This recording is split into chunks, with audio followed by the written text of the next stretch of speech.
UNHCR assessment.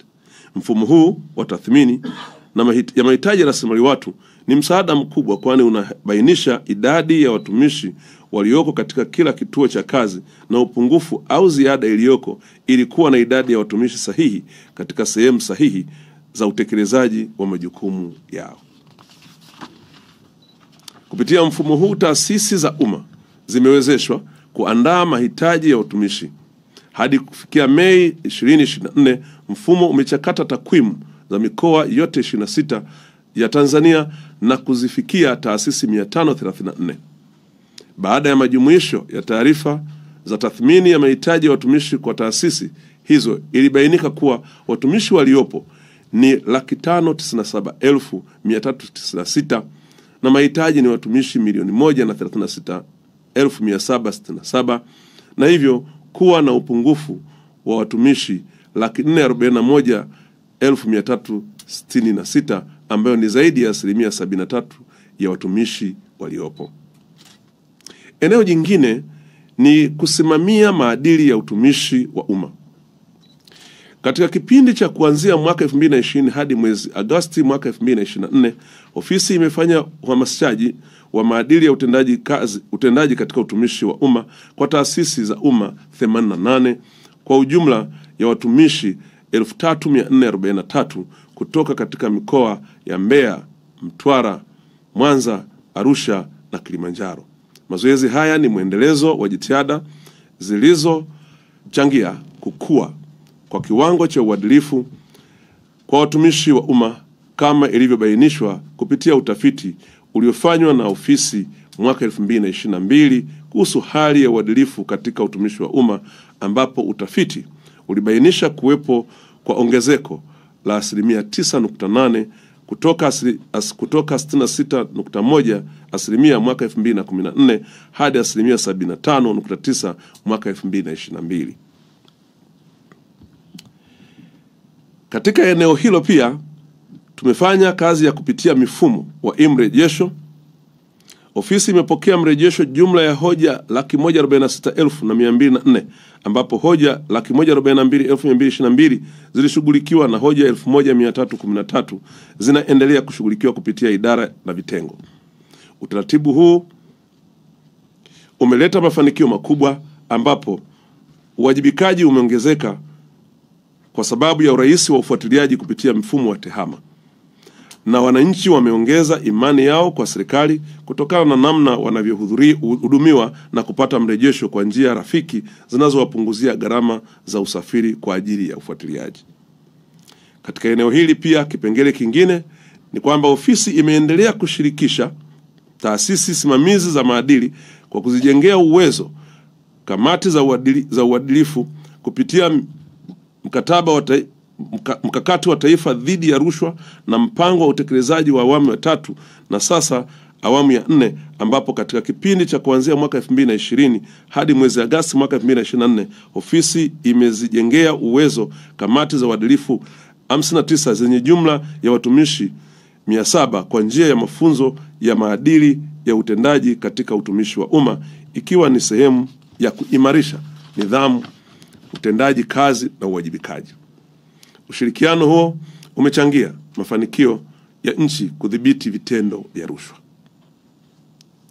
Eneo jingine katika sehemu hii ni katika kipindi cha kuanzia mwaka 2020 hadi mwezi Agosti mwaka 2024, taasisi 275 katika utumishi wa umma zilijengiwa uwezo kuhusu uzingatiaji wa sheria, kanuni na taratibu kwenye ushughulikiaji wa masuala ya kiutumishi.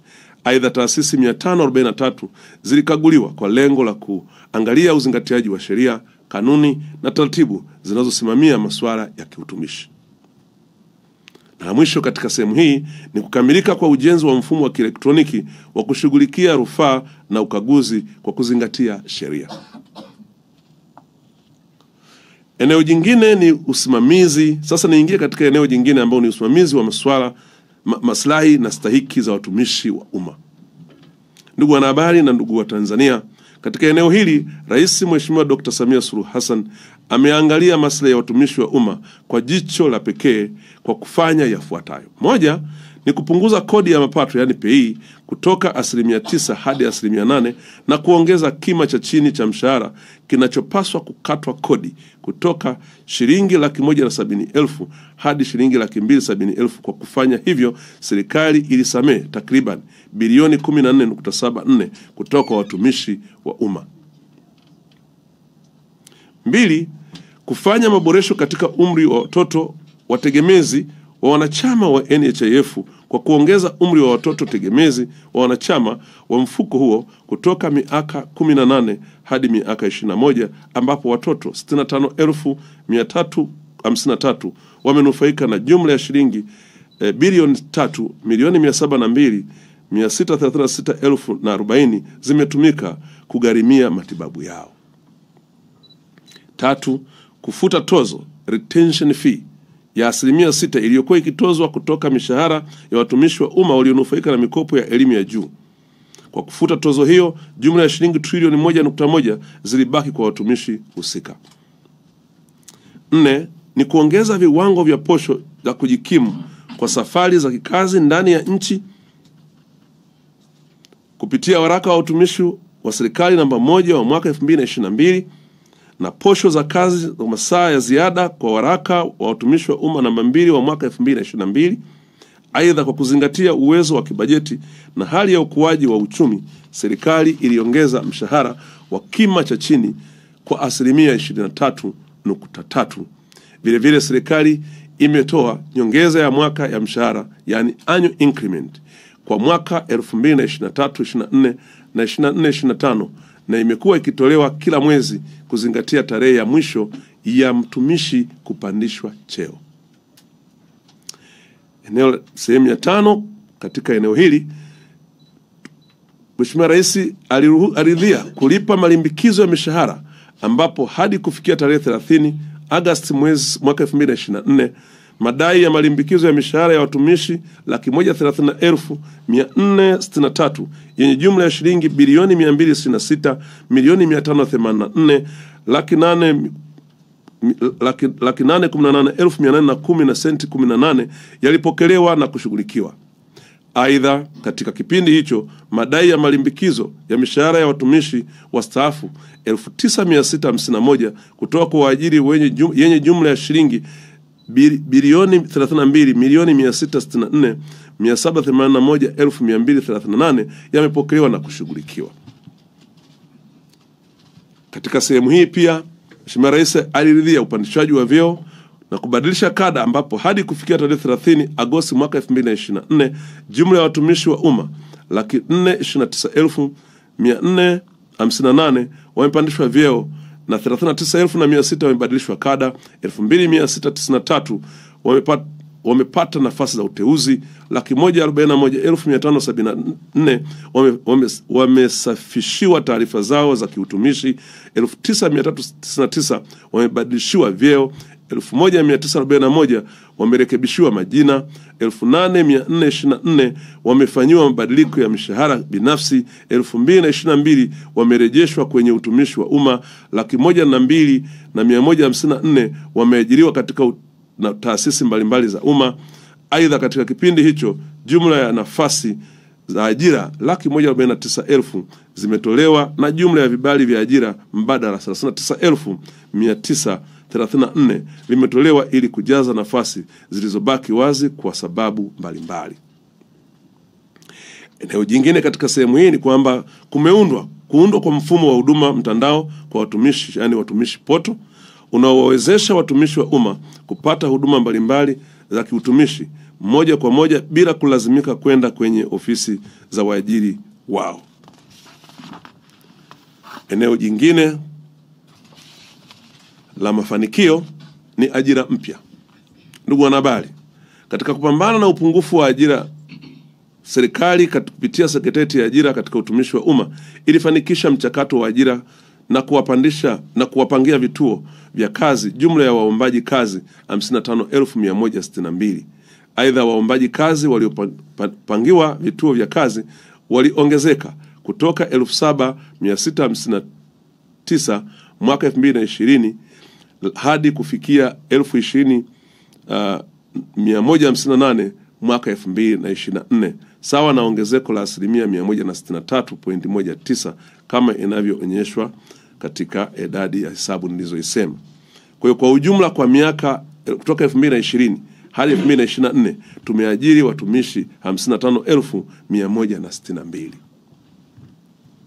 Aidha, serikali kupitia Sekretarieti ya Ajira imeendelea kuimarisha na kuboresha utendaji wa kazi wa taasisi kwa kutumia mifumo ya tehama, ambapo hadi mwaka 2024 taasisi imefanikiwa kuwa na mifumo 6 ambayo ni Recruitment Portal Mobile Application, Help Desk, Intranet, kanzidata ya maswali na mfumo wa kupima uelewa wa ufahamu wa wasailiwa kwa njia ya mtandao, yani online aptitude testing system. Mifumo hii imesaidia kuwapunguzia waombaji kazi gharama zinazohusiana na mchakato wa ajira, kwa kuwa usaili wa kuandika mchujo hufanyika kwa njia ya kielektroniki kwenye vituo vilivyo karibu na maeneo wanayotoka, na hivyo kupunguza gharama ya kudurufu, lakini pia tumepunguza gharama ya maswali, lakini pia usahihishaji unachukua muda mfupi, na sasa tumepunguza muda wa mchakato wa usaili kutoka siku 120 hadi siku 50. Ndugu wanahabari, kipengele kingine ni mpango wa kunusuru kaya masikini, yani TASAF. Mafanikio ya serikali ya awamu ya 6 katika kipindi cha miaka 4 yameonekana pia kwa upande wa mfuko wa TASAF. Moja, mpango huu unafanya majukumu yafuatayo. Moja, mpango wa mradi wa kutoa ajira za muda kwa walengwa. Hadi kufikia Disemba 2024, jumla ya miradi 27,863 ya kutoa ajira za muda kwa walengwa wa mpango wa kunusuru kaya maskini imetekelezwa, ambapo jumla ya kaya za walengwa 662,000 zimelipwa jumla ya shilingi bilioni 213.8. Licha ya kuongezea kipato, walengwa pia wameweza kupata ujuzi wa utekelezaji wa miradi hiyo unaoweza kutumika katika shughuli za kukuza uchumi wa kaya na kuongeza kipato, yani unawafanya waweze kuajirika hata nje ya mfumo huo. Eneo la pili katika mradi huu wa TASAF ni mradi mwingine wa kuendeleza na kuboresha miundombinu ya huduma za jamii. Jumla ya miradi 137 ya uendelezaji miundombinu yenye thamani ya shilingi bilioni 12.67 ilitekelezwa katika mamlaka za maeneo ya utekelezaji 29. Kati ya hizo miradi 6 imekamilika na 72 ilikuwa katika hatua mbalimbali za utekelezaji. Miradi ya aina hii imetatua changamoto za jamii zinazotokana na upungufu au kutokuwepo kabisa kwa miundombinu ya kutosha ya kutoa huduma za jamii katika sekta ya elimu, afya na maji. Eneo la tatu ambalo pia ni mradi wa TASAF ni mradi wa kupunguza umasikini Tanzania awamu ya 4.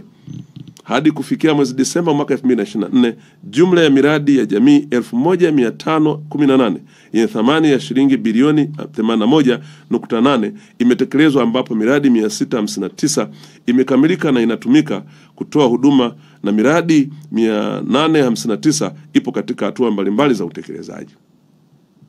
Idadi ya miradi hiyo kisekta ni elimu 495, afya miradi 262, barabara ya vijijini miradi 120, maji miradi 23, kilimo 11, mazingira 6, majosho 4 na miradi ya kuongeza kipato 597. Miradi ya kuondoa umaskini awamu ya 4 ni miradi unaotekelezwa na TASAF kwa ufadhili wa Umoja wa Nchi zinazozalisha mafuta kwa wingi duniani, yani OPEC, katika mikoa 5 ya Arusha, Geita, Mwanza, Njombe na Simiyu. Eneo lingine katika mradi huu wa TASAF ni pamoja na mpango wa kutoa mafunzo ya stadi za msingi za kiuchumi na ruzuku ya uzalishaji kwa walengwa. TASAF imetoa mafunzo ya stadi za msingi za shughuli za kiuchumi za ruzuku ya uzalishaji wa kaya za walengwa zinazokidhi vigezo. Hadi kufikia mwezi Disemba mwaka 2024, walengwa 94,520 kwenye mamlaka za maeneo ya utekelezaji 67 walikuwa wamepewa ruzuku ya uzalishaji ya kiasi cha shilingi bilioni 35.9 kama mtaji kwa ajili ya utekelezaji wa miradi waliokuwa wamebuni. wanabuni wao, halafu TASAF inatoa pesa, wanatekeleza. Wengine wamepewa miradi ya mbuzi, kufuga kuku na miradi kama hiyo. Lakini 5 ni kujenga rasilimali watu. Ili kujenga rasilimali watu yenye tija kwa ujenzi wa taifa la kesho, mpango umeweka masharti yanayoendana na utoaji wa ruzuku kwa kaya za walengwa. Masharti hayo ni kuhakikisha kaya zenye watoto wenye umri chini ya miaka 5 wanapelekewa kliniki ili wapate chanjo muhimu, na wazazi wanaelimishwa juu ya swala la lishe, na vivyo hivyo watoto ili waweze kuwa na afya bora. Kadhalika, TASAF inahamasisha kaya zenye watoto walio katika umri wa kwenda shule kuhakikisha watoto hao wanahudhuria masomo kwa asilimia zaidi ya 80 ya siku za masomo kwa mwezi. Hii imesaidia watoto wengi kutoka kaya maskini kuwa na maendeleo mazuri ya kitaaluma, kufaulu na kufanikiwa kuingia katika vyuo vya elimu ya juu. Aidha, TASAF kwa kushirikiana na bodi ya mikopo ya elimu ya juu imewezesha waombaji wa mikopo ya elimu ya juu kutoka katika kaya za walengwa hawa waliotambulika kwamba ni masikini kutambulika, lakini pia kupewa mikopo kwa 100%, na hadi kufikia Novemba mwaka 2024 jumla ya wanafunzi 8274 walinufaika na mikopo hii. Eneo jingine ni kuboreka kwa hali ya walengwa.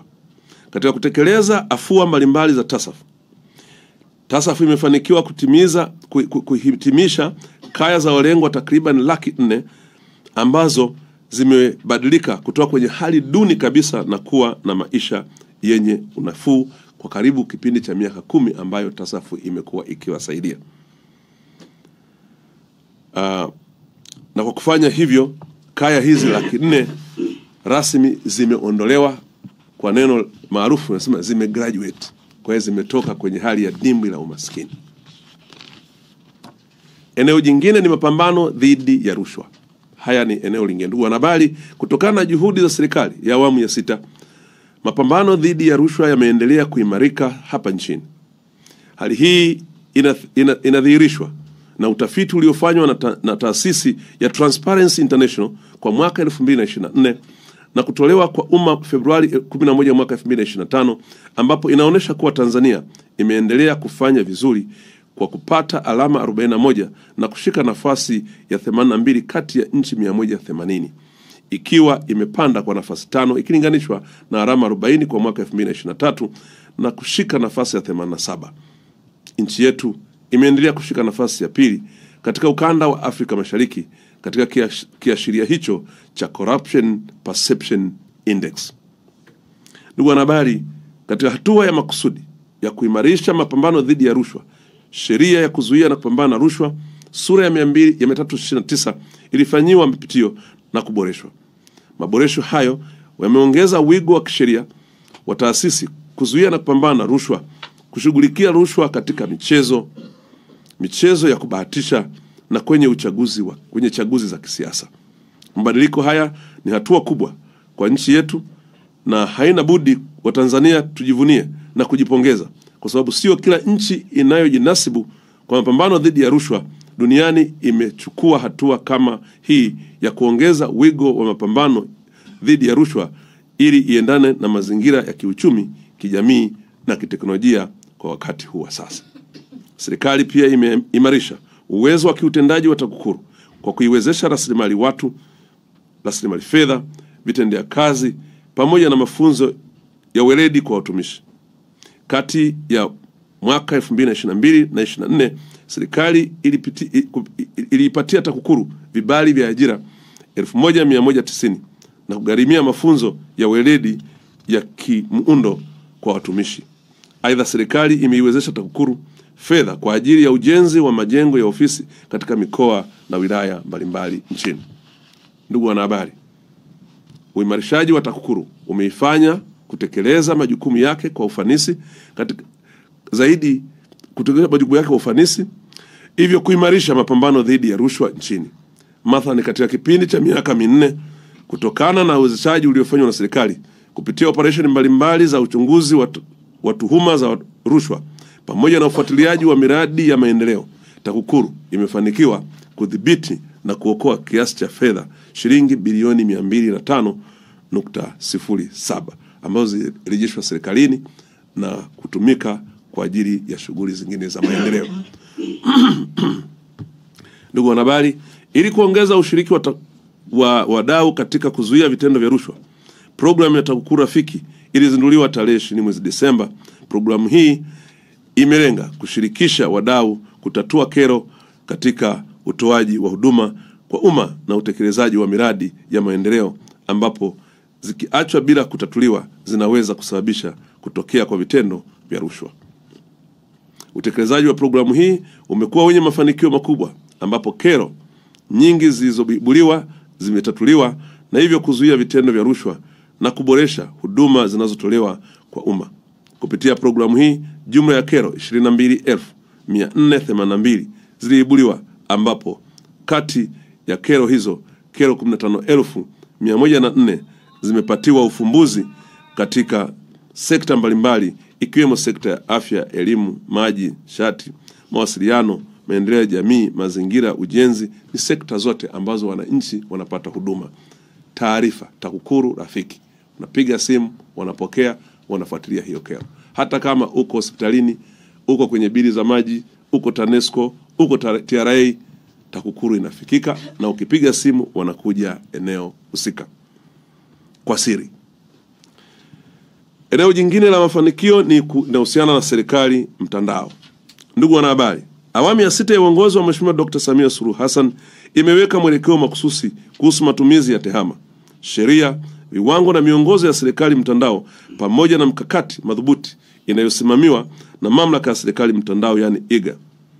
Umechochea kuimarika zaidi kwa matumizi ya TEHAMA katika taasisi za umma. Mafanikio haya yameiwezesha Tanzania kutambuliwa kimataifa katika kuimarisha matumizi ya TEHAMA serikalini, ambapo mwaka 2022 Benki ya Dunia ilifanya utafiti katika nchi 198 duniani kuhusu ukomavu wa matumizi ya teknolojia duniani katika utoaji wa huduma za serikali na ushirikishwaji wa wananchi, yani GovTech Maturity Index. Ripoti ya utafiti huo ilibainisha kuwa Tanzania imefanikiwa kupanda daraja kutoka kundi B hadi kundi A na kushika nafasi ya 26 duniani, nafasi ya pili barani Afrika baada ya Mauritius na ya kwanza Afrika Mashariki. Mafanikio haya ni makubwa katika kupambana na rushwa. Katika masuala ya TEHAMA tumekuwa katika Afrika, sisi ni wa pili. Kwa hiyo tunapaswa kujivunia. Aidha, ripoti ilionyesha kuwa mafanikio haya yalitokana na utayari wa serikali wa kuimarisha matumizi ya TEHAMA katika taasisi za umma, uwepo wa dira makususi kuhusu matumizi ya TEHAMA, sheria, viwango na miongozo ya serikali mtandao. Mikakati madhubuti ya utekelezaji wake unaosimamiwa na mamlaka ya serikali mtandao na yenyewe imesaidia sana. Vile vile mwaka 2024 Tanzania ilishinda tuzo ya Umoja wa Mataifa ya ubunifu katika huduma za umma kwa mwaka 2024, yani UN Public Service Innovation Awards, kupitia mfumo wa mrejesho, ambapo ulitambuliwa na Umoja wa Mataifa kama jukwaa shirikishi la kidijitali linalowezesha serikali kukusanya maoni ya wananchi na hivyo kuweza kuifanya serikali kuwa karibu zaidi na wananchi wake na kuwapatia huduma bora. Ndugu wanahabari na ndugu wananchi, katika kuhakikisha tunaijenga Tanzania ya kidijitali, Mheshimiwa Dr. Samia Suluhu Hassan alielekeza mifumo ya TEHAMA kuwasiliana na kubadilishana taarifa ili kuimarisha na kurahisisha utoaji wa huduma bora kwa wananchi, sambamba na kupunguza mianya ya rushwa, kuondoa urasimu na kurahisisha utekelezaji wa majukumu ya kila siku serikalini. EGA imetekeleza agizo hilo la Rais kwa kujenga na kusanifu mfumo wa pamoja wa ubadilishanaji wa taarifa, yani Government Enterprise Service Bus GovESB, ili kuhakikisha mifumo ya serikali inawasiliana na kubadilishana taarifa. Pamoja na utekelezaji wa agizo la Rais, ujenzi wa mfumo wa GovESB pia ni utekelezaji wa kifungu namba 48 cha sheria ya serikali mtandao namba 10 ya mwaka 2019 ambayo inaielekeza mamlaka kutengeneza mfumo shirikishi utakaowezesha mifumo ya taasisi kuwasiliana na kubadilishana taarifa. Ndugu wanahabari, hadi sasa jumla ya mifumo 202 ya taasisi za umma 179 imeunganishwa na inabadilishana taarifa kupitia mfumo wa ubadilishanaji wa taarifa serikalini. Mojawapo ya mfumo inayobadilishana taarifa kupitia GovESB ni mfumo wa taasisi za sekta ya haki jinai zinazojumuisha mahakama, TAKUKURU, polisi na ofisi ya taifa ya mahakama na ofisi ya taifa ya mashtaka. Kwa hiyo taasisi hizi sasa wanaweza hata wasionane wakafanya kazi, taarifa zina circulate na wanawasiliana.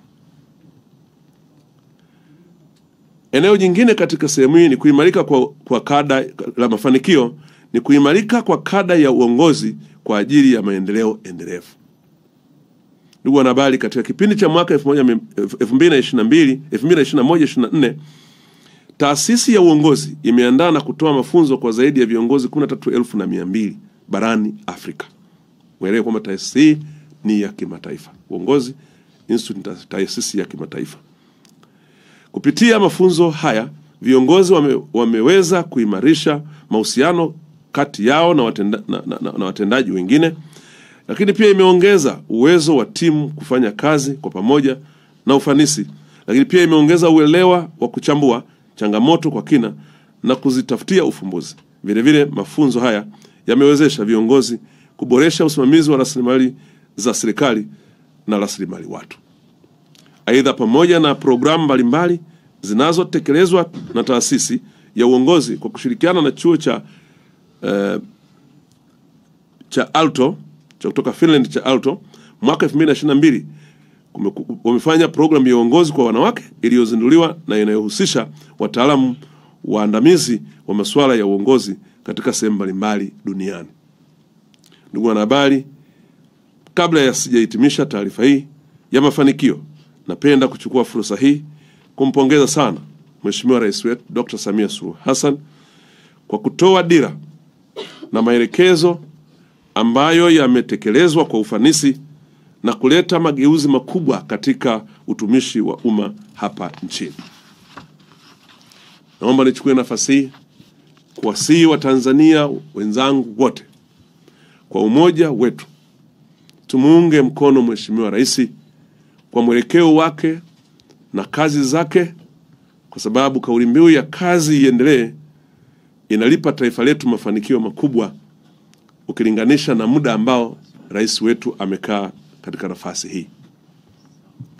Mwisho kabisa, lakini si kwa umuhimu, nichukue nafasi hii kuwashukuru sana kwa kazi nzuri mnayoifanya kwa kushirikiana na ofisi yangu katika kupeleka habari kwa umma juu ya masuala ya utumishi wa umma na utawala bora yanayotekelezwa na ofisi yangu.